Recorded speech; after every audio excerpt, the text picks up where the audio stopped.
Hello students, welcome back to G3 online classes and today we will discuss DNA fingerprinting।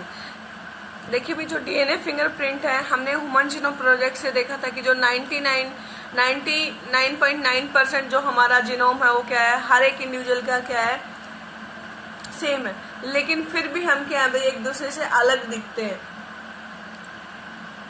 और ये जो difference है ये आता कहाँ से, तो जो 0.1% जो डीएनए है वो क्या दिखाता है, हमारे बीच में डिफरेंस दिखाता है। अब बात करेंगे ये जो 0.1% डीएनए है यही क्या बेसिस है भाई डीएनए फिंगरप्रिंटिंग का। बाकी तो सारा क्या भाई सेम है। फिर हम कैसे एक दूसरे से अलग दिख, हमारी आंख नाक या जो हमारी हाइट है या जो हमारी आवाज है वो सब क्या है एक दूसरे से क्या है अलग है, वेरिएशन है। तो वो 0.1 वेरिएशन ही क्या है हमें अलग बनाती है और यही हम क्या कर सकते हैं भाई डीएनए फिंगरप्रिंट को बेस बनाते हैं। अब बात करेंगे भाई जो डीएनए फिंगरप्रिंटिंग है ये एक आइडिया पे काम करती है, जिसमें क्या होता है भाई जो हमारा जो ह्यूमन जीनोम है ये जो 0.1% डीएनए है इसमें क्या होता है भाई रिपीटेटिव डीएनए सीक्वेंस होते हैं। क्या होते हैं रिपीटिव, वो क्या होते हैं टाइम के बाद क्या होते हैं रिपीट होते रहते हैं। बिकॉज इन दिस सीक्वेंस अब क्या करेंगे भाई जो स्मॉल डीएनए स्ट्रेच हो क्या होता है भाई रिपीट होता रहता है बार बार। दीज रिपीटेड डीएनए सीक्वेंस अभी इनको हम क्या करेंगे भाई सेपरेट करेंगे। तो इसमें क्या होता है भाई किससे, बल्क जीनोम से सेपरेट करेंगे। अब देखिए जब हम अपने जीनोम को सेपरेट करते हैं भाई ह्यूमन जीनोम को सेपरेट करते हैं तो इसमें दो पीक आती है भाई। कितनी पीक आती है, दो पीक आती है। एक होती है लार्जर और एक होती है स्मॉलर। तो जो लार्जर पीक है इसमें हमारा क्या होता है भाई बल्क डीएनए जो हमारा क्या भाई 90.9% और जो 0.1% है इसको क्या बोलेंगे भाई हम सैटेलाइट डीएनए। क्या बोलेंगे भाई इसको सैटेलाइट। हमें क्या चाहिए, हमारा 0.1% चाहिए, दैट इज सैटेलाइट डीएनए। अभी जो सैटेलाइट डीएनए है इसमें क्या होते हैं हम तीन तरीके से इसको आइडेंटिफाई करते हैं। एक तो इसकी जो बेस कंपोजिशन है भाई ए और टी का रेशियो कितना है और जी और सी का रेशियो, ए और टी का जी और सी से कितना रेशियो अलग है, इस बेसिस पे हम क्या करेंगे इसको डिसाइड करेंगे। उसके बाद लेंथ ऑफ सेगमेंट कितना भाई, एक बेस पेयर का है, दो बेस पेयर का है, 10 बेस पेयर का रिपीट है, 20 बेस पेयर के बाद रिपीट है। उसके बाद अभी नंबर ऑफ रिपीटिव यूनिट्स। भाई देखो भाई पहले तो क्या भाई वो जो बेस पेयर है मान लो क्या कितने का भाई 10 बेस पेयर है और वो कितने टाइम रिपीट है भाई 10 टाइम। तो एक तो क्या भाई उसमें एटी से जीसी का रेशियो क्या है ये देखेंगे, दूसरा ये देखेंगे कितने बेस पेयर का है और तीसरी चीज क्या देखेंगे कितनी बार वो रिपीट है। ये सब क्या है बेसिस है किसके लिए, सैटेलाइट डीएनए को आइडेंटिफाई करने के लिए। और इसी बेसिस भी इसको दो कैटेगरी में डिफाइन किया गया, एक है माइक्रो सैटेलाइट और एक है mini satellite. These sequence normally अभी जो है कोई प्रोटीन नहीं बनाते but they form a large portion of human genome, लेकिन हमारे जीनोम का क्या एक बड़ा सा हिस्सा होते हैं। These sequence show high degree of polymorphism. इनमें क्या होता है भाई हाई पॉलीमॉर्फिज्म का होता है वेरिएशन एट ए रिपीटेटिव डीएनए सीक्वेंस। और यही क्या बेस बनाते हैं भाई डीएनए फिंगरप्रिंटिंग का। तो आपसे पूछा जा सकता है भाई what is the basis of DNA fingerprint, the variation in satellite DNA, या आप बोल सकते हो the degree of polymorphism in satellite DNA is the basis of A DNA fingerprinting. अब बात करेंगे भाई जो हमारा जो डीएनए हम लेते हैं भाई टिश्यू से लेते हैं, ब्लड से लेते हैं, हेयर फॉलिकल से, स्किन, बोन, स्लाइवा, स्पर्म, किसी भी इंडिविजुअल का, तो उसमें क्या होते हैं भाई सेम डिग्री ऑफ पॉलीमॉर्फिज्म मिलेगी आपको। They become very useful. अभी क्या है भाई हम स्लाइवा देखते हैं भाई हर एक इंडिविजुअल का क्या है स्लाइवा के अंदर क्या होगा कुछ ना कुछ क्या होगी वेरिएशन होगी, क्योंकि उसका जो 0.1% डीएनए हो क्या है भाई हमसे अलग है। Further as the polymorphism are inheritable. और ये जो पॉलीमॉर्फिज्म है क्या है भाई इनहेरिटेबल है, मतलब ये हमें अपने पेरेंट्स से क्या होता है इनहेरिटेड होता है। और इसलिए जो डीएनए फिंगरप्रिंटिंग है उसको हम यूज करते हैं अगर मान लो कोई पेरेंटल डिस्प्यूट, अगर वो बच्चे को क्या करते हैं अपना क्लेम करते हैं बच्चा मेरा है या मेरा बच्चा नहीं है, तो उस डिस्प्यूट को सोल्व करने के लिए भी हम किसको यूज करते हैं भाई डीएनए फिंगरप्रिंटिंग को यूज करते हैं। अब बात करेंगे भाई ये जो पॉलीमॉर्फिज्म है in DNA sequence is the basis of genetic mapping. और इससे हम क्या करते हैं जेनेटिक मैप भी बनाते हैं भाई ह्यूमन जीनोम का। As well as DNA fingerprinting is essential that we understand what DNA polymorphism means in सिम। अब बात करें हमने डीएनए पॉलीमॉर्फिज्म की हम बार बार बात करें तो एक्चुअल में पॉलीमॉर्फिज्म होता क्या है, तो ये बात करेंगे भाई जो रिपीटिव डीएनए सीक्वेंस है, अगर उसमें कुछ भी वेरिएशन आती है, अगर वो एक बेस पेयर का एक वेरिएशन है, अगर मान लो भाई किसी में क्या है वो 10 टाइम रिपीट है और किसी में वो क्या है भाई वो 12 टाइम रिपीट है वो, और किसी में भाई उसका 80 और जो जीसी रेशियो है वो भी क्या हो सकता है अलग अलग हो सकता है। अगर मान लो किसी में 3:1 का है, किसी में क्या है 2:1 का है, किसी में क्या है 4, तो ये तीनों के क्या है भाई एक बेसिस बनते हैं किसके लिए, पॉलीमॉर्फिज्म के लिए। अब ये पॉलीमॉर्फिज्म होता कैसे है, तो किस वजह से होता है भाई, म्यूटेशन की वजह से होता है। या तो जो म्यूटेशन है वो किसमें हो सकती है, सोमेटिक, भाई हमारी बॉडी में दो तरह की सेल्स होती है, एक होती है सोमेटिक सेल्स और एक होती है जर्म सेल्स।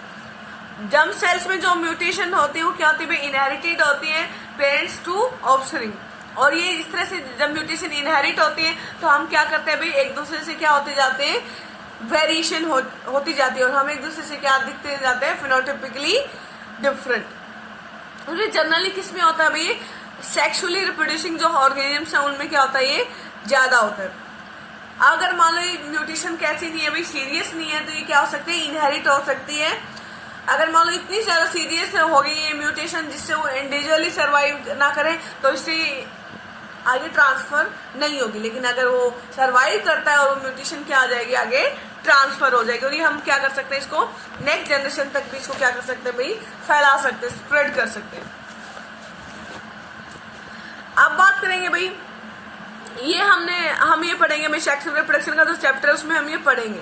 अब बात करेंगे, हमने चैप्टर नंबर 5 में देखा था अलील। अलील क्या होता है भाई, alternate form of a gene. क्या होता है भाई allele, alternate form of a gene.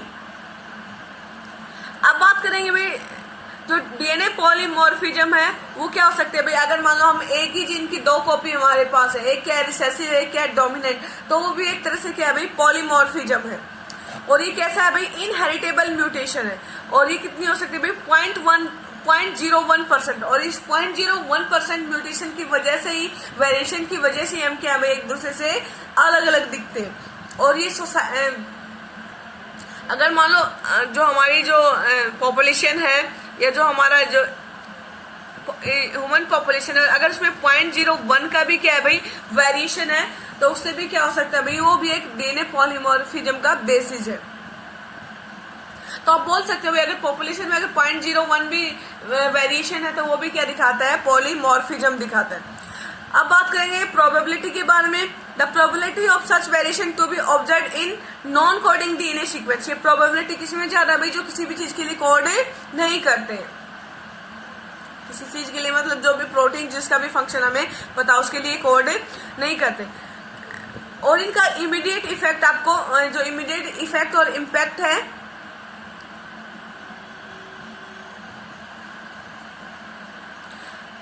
अब इनका इमीडिएट इफेक्ट आपको नहीं दिखेगा, इंडिविजुअल की रिप्रोडक्टिव एबिलिटी के अंदर इसका कोई अभी एकदम से इसका इफेक्ट नहीं दिखेगा, लेकिन जनरेशन टू आफ्टर जनरेशन ये भी क्या होता जाए भाई, चेंज होता जाए, और उससे क्या हो सकता है भाई एक दिन क्या आएगा, ऐसा चेंज आ जाएगा जिससे उसके आ जाएंगे भाई वेरिएशन आ जाएंगे। The mutation keep on accumulating, ये जो म्यूटेशन है क्या आती रहेंगी, इकट्ठा होती जाएंगी generation after generation and form one of the basis of variability. और ये क्या दिखाते हैं भाई, वेरिएशन दिखाएंगे, पॉलीमॉर्फिज्म दिखाएंगे। अब जो nucleotide change to very large scale, अब भाई अगर न्यूक्लियोटाइड में चेंज हो गया तो क्या दिखाएंगे, ज्यादा चेंज दिखाएंगे, और यही क्या बनते हैं भाई, it is the basis of evolution and speciation. भाई जो स्पीशीज हम अलग होती हैं या वो किस तरह से नया जीव बनता है, वो किसके बेसिस पे बनता है भाई, ये पॉलीमॉर्फिज्म के बेसिस पे बनता है, डिग्री ऑफ वेरिएशन के बेसिस पे बनता है इन न्यूक्लियोटाइड सीक्वेंसेस। अब बात मेन मुद्दे पे आते हैं जो हमारा क्या है भाई, डीएनए फिंगरप्रिंटिंग है।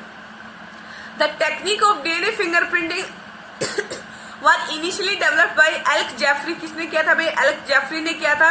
ही यूज्ड ए सैटेलाइट डीएनए, उसने क्या किया था भाई, एक सैटेलाइट डीएनए को यूज किया था as probe that shows very high degree of polymorphism, जो क्या दिखाता है भाई, high degree of a polymorphism. और उसने इसको क्या नाम दिया था भाई, variable number of tandem repeats, मतलब उसमें जो रिपीट्स है, जो रिपीटिव डीएनए सीक्वेंस है वो क्या करते हैं भाई, वेरी करते हैं, और इसलिए इसको क्या नाम दिया गया भाई, VNTR। This technique are use earlier, भाई टेक्निक है इस यूज किया, इन्वॉल्व इन साउथर्न ब्लॉटिस, जो डीएनए को सेपरेट करते हैं भाई उसकी टेक्निक का नाम है southern blot hybridization using radio label VNTR as a probe. तो भाई जो वीएनटीआर क्या है भाई, वेरिएबल नंबर टैंडम रिपीट, ये पेपर में आ सकती है इनकी full form as a probe. तो इसमें हम करते क्या भाई, सबसे पहले हमें क्या चाहिए, हमें किसको स्टडी करना है, डीएनए को, तो हमें आइसोलेट करना पड़ेगा डीएनए को। दूसरा काम क्या भाई, जो हमें डीएनए है उसके क्या बनाने पड़ेंगे, फ्रेगमेंट्स बनाने पड़ेंगे। तो उस फ्रेगमेंट्स बनाने के लिए हमें डीएनए को क्या करना पड़ेगा भाई, डाइजेस्ट करना पड़ेगा। डाइजेशन का मतलब क्या होता है भाई, जो लार्जर डीएनए मॉलिक्यूल्स उनको हमें क्या करना पड़ेगा, ब्रेक डाउन करना पड़ेगा। और ब्रेक डाउन के लिए हमारे पास क्या है भाई, एंजाइम्स हैं दैट आर रेस्ट्रिक्शन एंडोन्यूक्लियर। रिस्ट्रिक्शन का मतलब क्या होता है भाई, तोड़ना या ब्रेक करना। उसके बाद क्या भाई, थर्ड जो चीज है उसको हम क्या करेंगे, अब जो हमने डीएनए फ्रेगमेंट्स बनाए उनको हम क्या करेंगे भाई, सेपरेट करेंगे। और सेपरेट करने के लिए एक और टेक्निक है दैट इज जेल इलेक्ट्रोफोरेसिस। जो इलेक्ट्रोफोरेसिस है इसमें हम क्या करते हैं, डीएनए को सेपरेट करते हैं on the basis of charge and it's size. अब बात करेंगे भाई, उसके बाद क्या करेंगे, जो हमने डीएनए को सेपरेट किया, जो हमारे पास अलग अलग फ्रेगमेंट आए हैं उनको क्या करेंगे, हम ब्लॉटिंग करेंगे। और इस डीएनए को क्या करेंगे, हम सेपरेटेड डीएनए फ्रेगमेंट्स को हम क्या करेंगे, सिंथेटिक मेम्ब्रेन है दैट इज नाइट्रोसेल्यूलोज मेम्ब्रेन, उस पर हम क्या कर देंगे, इसको ट्रांसफर कर देंगे। ठीक है भाई। उसके बाद इसको क्या करेंगे, हम हाइब्रिडाइज करेंगे। जो नाइट्रोसेल्यूलोज मेम्ब्रेन है इसको हम किससे हाइब्रिडाइज करवाएंगे, जिसमें हमारा डीएनए सेपरेटेड डीएनए, उसको हम क्या करेंगे भाई, जो वीएनटीआर प्रोब है उसके साथ क्या करेंगे, इसको हाइब्रिडाइज करेंगे। अब जैसे ये हाइब्रिडाइज होगा तो हम इस जो डीएनए फ्रेगमेंट्स हैं उनको हम क्या करेंगे, ऑब्जर्व करेंगे with the help of technique. और उस टेक्निक का नाम है भाई ऑटो रेडियोग्राफी। क्या है भाई, हमें पता है भाई जहां पे भी हमारा जो प्रोब है वो चिपका होगा वो कैसा होगा भाई, रेडियो लेबल्ड। अब रेडियो लेबल्ड है तो उससे क्या होगी, लाइट इमिट होगी। और वो सारी की सारी जो चेंजेस है, वेरिएशंस है, इमिशन है, उसको क्या करेगा हमारा कंप्यूटर सिस्टम, क्या करेगा, सेंस करेगा। और इस तरह से ग्राफ बनेगा। और इस तरह से हम क्या करते हैं भाई, डीएनए फिंगरप्रिंटिंग को हम क्या करते हैं भाई, स्टडी करते हैं। अब बात करते हैं भाई वीएनटीआर प्रोब की बात है। जो वीएनटीआर है क्या करता है भाई, बिलोंग करता है कौन सी कैटेगरी से भाई, सैटेलाइट डीएनए से, जो हम अभी पढ़ के आए। और उसमें भी किससे करता है भाई, ये मिनी सैटेलाइट से करता है।